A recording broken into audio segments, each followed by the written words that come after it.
So today's story name is The Demon Lover. She had not slept well. From 1:30, when Jamie left and she went lingeringly to bed, until 7, when she at last allowed herself to get up and make coffee, she had slept fitfully, stirring awake to open her eyes and look into the half-darkness, remembering over and over, slipping again into a feverish dream. She spent almost an hour over her coffee. They were to have a real breakfast on the way, and then, unless she wanted to dress early, had nothing to do. She washed her coffee cup and made the bed, looking carefully over the clothes she planned to wear, worried unnecessarily at the window over whether it would be a fine day.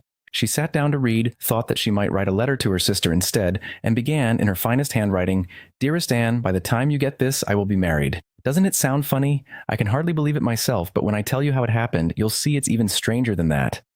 Sitting, pen in hand, she hesitated over what to say next, read the lines already written, and tore up the letter. She went to the window and saw that it was undeniably a fine day.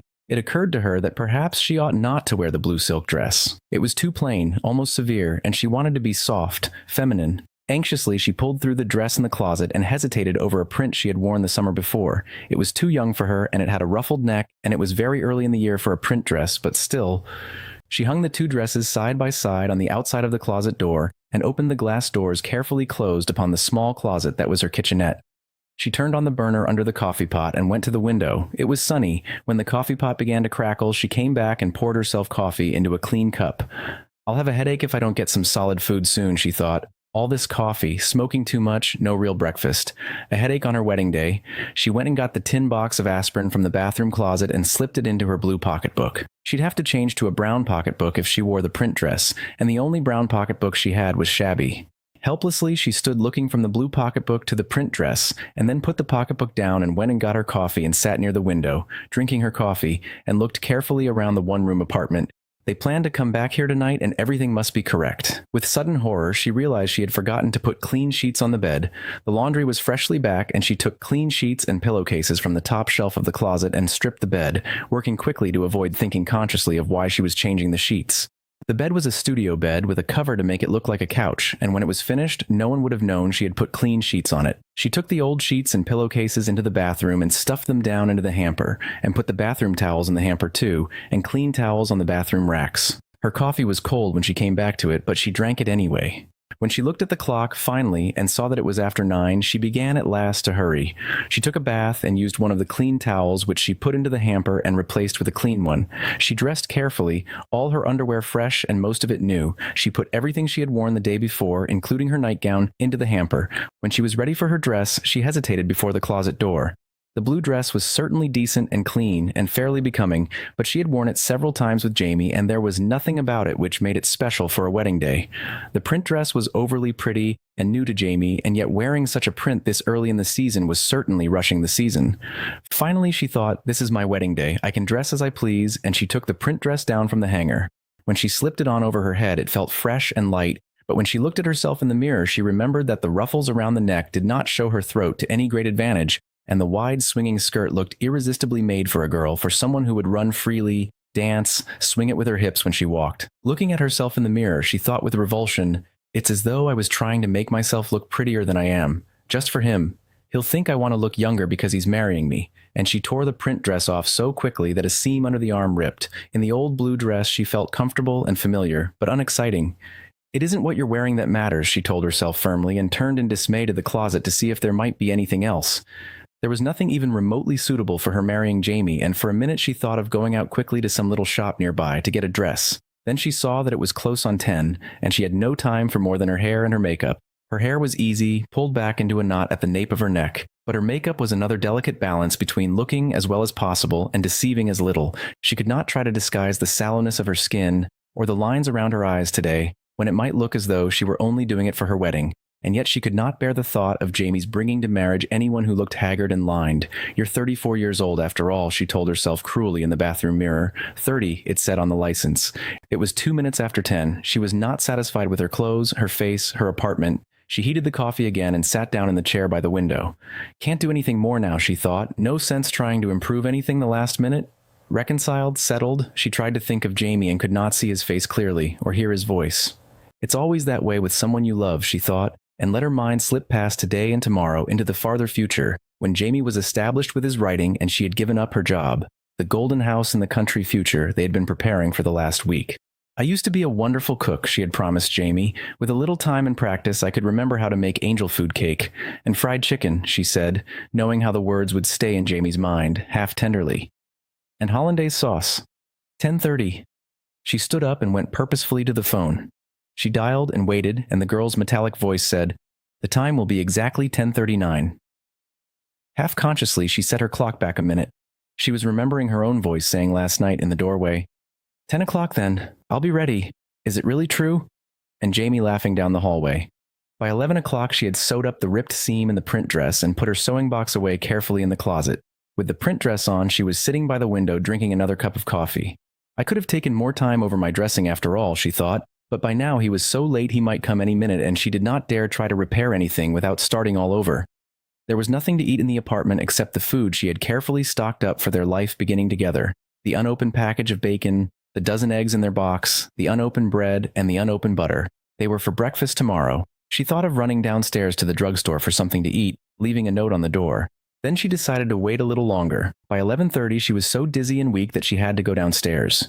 If Jamie had had a phone, she would have called him then. Instead, she opened her desk and wrote a note. "Jamie, have gone downstairs to the drugstore, back in 5 minutes. Her pen leaked onto her fingers and she went into the bathroom and washed, using a clean towel which she replaced. She tacked the note on the door, surveyed the apartment once more to make sure that everything was perfect, and closed the door without locking it, in case he should come. In the drugstore, she found that there was nothing she wanted to eat except more coffee, and she left it half finished because she suddenly realized that Jamie was probably upstairs waiting and impatient, anxious to get started.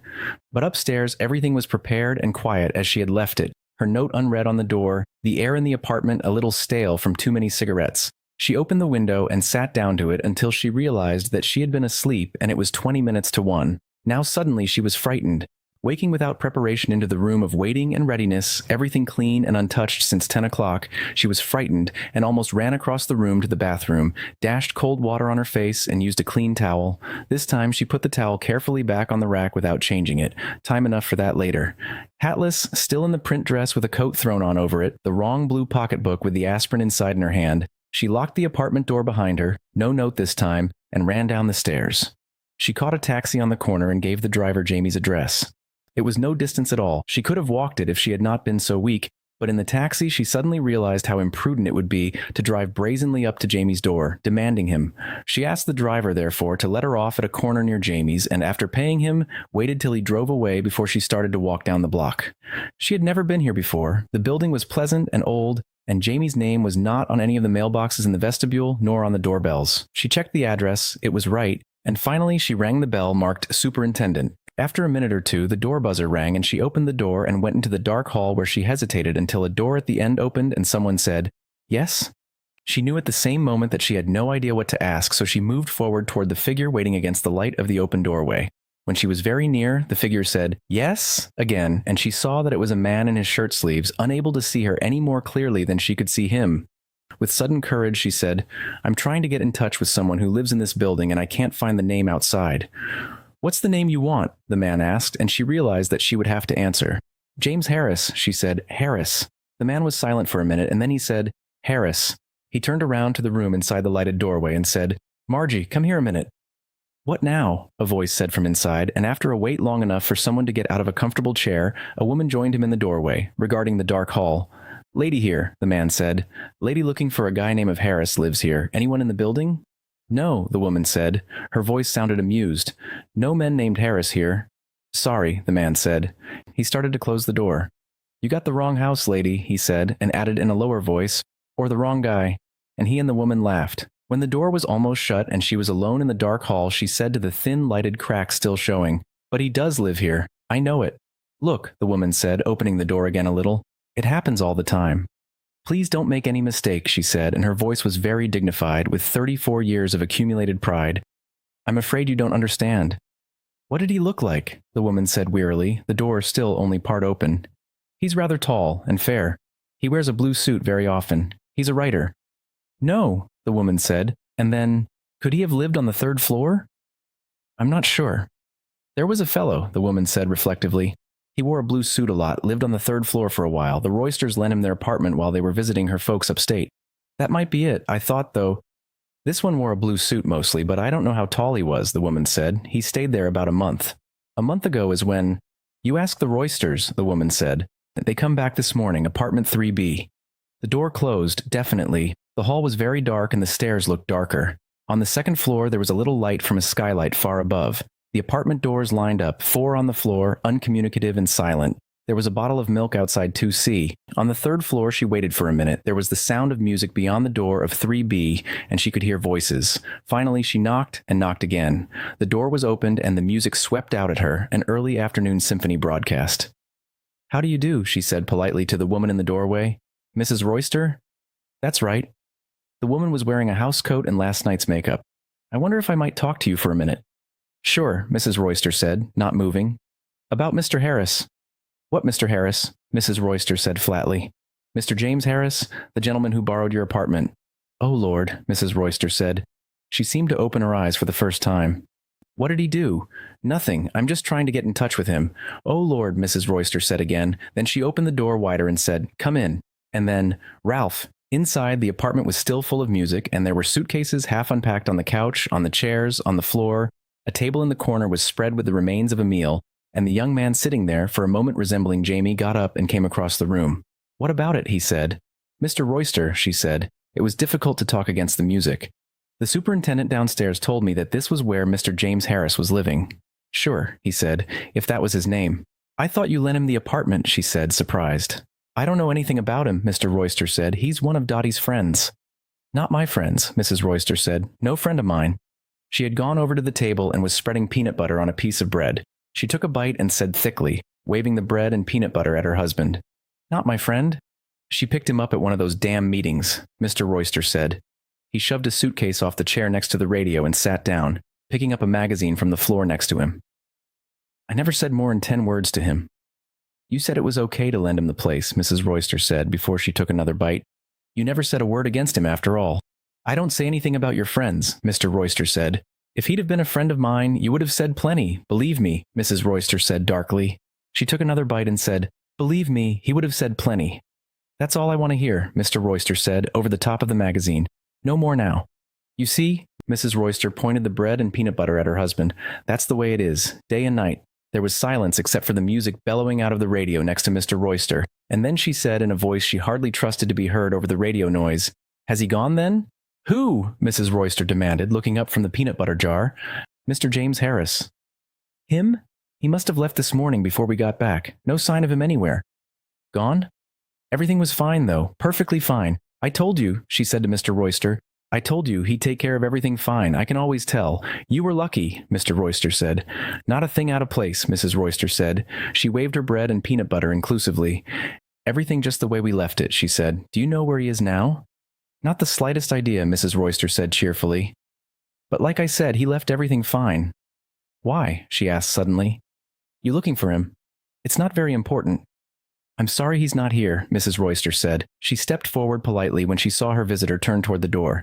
"Maybe the super saw him," Mr. Royster said into the magazine. When the door was closed behind her, the hall was dark again, but the sound of the radio was deadened. She was halfway down the first flight of stairs when the door was opened and Mrs. Royster shouted down the stairwell, "If I see him, I'll tell him you were looking for him." What can I do, she thought, out on the street again. It was impossible to go home, not with Jamie somewhere between here and there. She stood on the sidewalk so long that a woman, leaning out of a window across the way, turned and called to someone inside to come and see. Finally, on an impulse, she went into the small delicatessen next door to the apartment house, on the side that led to her own apartment. There was a small man reading a newspaper, leaning against the counter.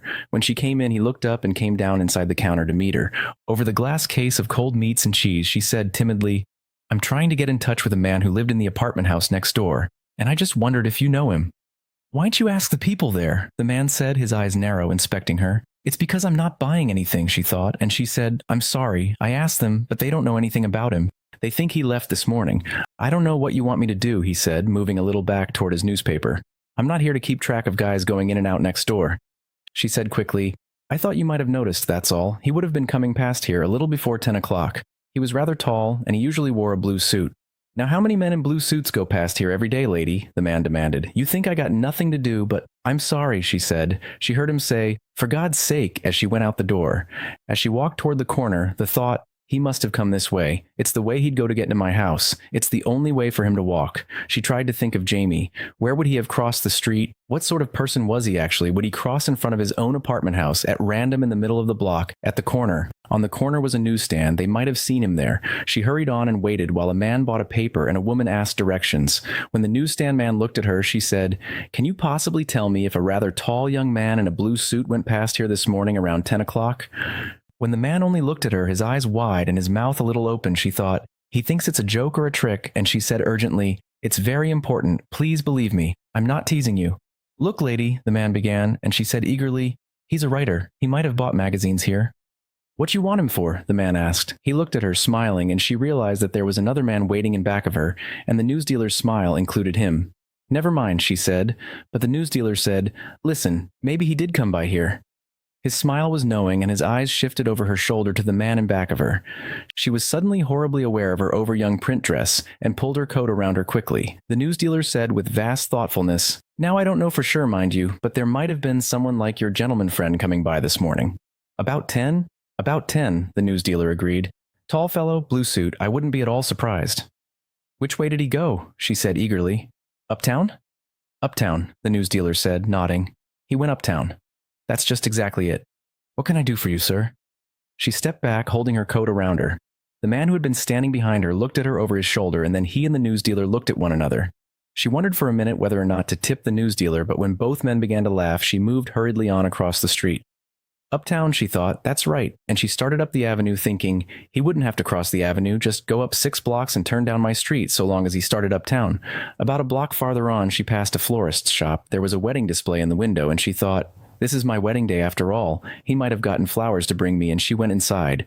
The florist came out of the back of the shop smiling and sleek, and she said before he could speak, so that he wouldn't have a chance to think she was buying anything, "It's terribly important that I get in touch with a gentleman who may have stopped in here to buy flowers this morning. Terribly important." She stopped for breath, and the florist said, "Yes, what sort of flowers were they?" "I don't know," she said, surprised. "He never," she stopped and said, "he was a rather tall young man in a blue suit. It was about 10 o'clock. "I see," the florist said. "Well, really, I'm afraid—" "But it's so important," she said. "He may have been in a hurry," she added helpfully. "Well," the florist said. He smiled genially, showing all his small teeth. "For a lady," he said. He went to a stand and opened a large book. "Where were they to be sent?" he asked. "Why," she said, "I don't think he'd have sent them. You see, he was coming, that is, he'd bring them." "Madam," the florist said. He was offended. His smile became deprecatory, and he went on, "Really, you must realize that unless I have something to go on—" "Please try to remember," she begged. "He was tall and had a blue suit, and it was about 10 this morning." The florist closed his eyes, one finger to his mouth, and thought deeply. Then he shook his head. "I simply can't," he said. "Thank you," she said despondently, and started for the door, when the florist said in a shrill, excited voice, "Wait just a moment, madam." She turned, and the florist, thinking again, said finally, "Chrysanthemums?" He looked at her inquiringly. "Oh, no," she said. Her voice shook a little, and she waited for a minute before she went on. "Not for an occasion like this, I'm sure." The florist tightened his lips and looked away coldly. "Well, of course I don't know the occasion," he said, "but I'm almost certain that the gentleman you were inquiring for came in this morning and purchased 12 chrysanthemums. No delivery." "You're sure?" she asked. "Positive," the florist said emphatically. "That was absolutely the man." He smiled brilliantly, and she smiled back and said, "Well, thank you very much." He escorted her to the door. "Nice corsage?" he said as they went through the shop. "Red roses? Gardenias?" "It was very kind of you to help me," she said at the door. "Ladies always look their best in flowers," he said, bending his head toward her. "Orchids, perhaps?" "No, thank you," she said. And he said, "I hope you find your young man," and gave it a nasty sound. Going on up the street, she thought, "Everyone thinks it's so funny." And she pulled her coat tighter around her so that only the ruffle around the bottom of the print dress was showing. There was a policeman on the corner, and she thought, "Why don't I go to the police? You go to the police for a missing person." And then thought, what a fool I'd look like. She had a quick picture of herself standing in a police station saying, "Yes, we were going to be married today, but he didn't come." And the policemen, 3 or 4 of them, standing around listening, looking at her, at the print dress, at her too bright makeup, smiling at one another. She couldn't tell them any more than that, could not say, "Yes, it looks silly, doesn't it? Me all dressed up and trying to find the young man who promised to marry me. But what about all of it you don't know? I have more than this, more than you see. Talent, perhaps, and humor of a sort. And I'm a lady, and I have pride and affection and delicacy, and a certain clear view of life that might make a man satisfied and productive and happy. There's more than you think when you look at me." The police were obviously impossible, leaving out Jamie and what he might think when he heard she'd set the police after him. No, no, she said aloud, hurrying her steps, and someone passing stopped and looked after her. On the coming corner, she was 3 blocks from her own street, was a shoeshine stand, an old man sitting almost asleep in one of the chairs. She stopped in front of him and waited. After a minute, he opened his eyes and smiled at her. Look, she said, the words coming before the thought of them. I'm sorry to bother you, but I'm looking for a young man who came up this way about 10 this morning. Did you see him? And she began her description. Tall, blue suit, carrying a bunch of flowers? The old man began to nod before she was finished. I saw him, he said. Friend of yours? Yes, she said, and smiled back involuntarily. The old man blinked his eyes and said, I remember I thought, you're going to see your girl, young fellow. They all go to see their girls, he said, and shook his head tolerantly. Which way did he go? Straight on up the avenue.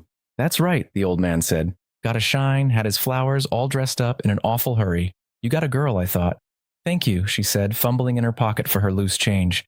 She sure must have been glad to see him the way he looked, the old man said. Thank you, she said again, and brought her hand empty from her pocket. For the first time, she was really sure he would be waiting for her, and she hurried up the 3 blocks, the skirt of the print dress swinging under her coat, and turned into her own block. From the corner, she could not see her own windows, could not see Jamie looking out, waiting for her, and going down the block, she was almost running to get to him. Her key trembled in her fingers at the downstairs door, and as she glanced into the drugstore, she thought of her panic, drinking coffee there this morning, and almost laughed. At her own door, she could wait no longer, but began to say, Jamie, I'm here. I is so worried even before the door was open.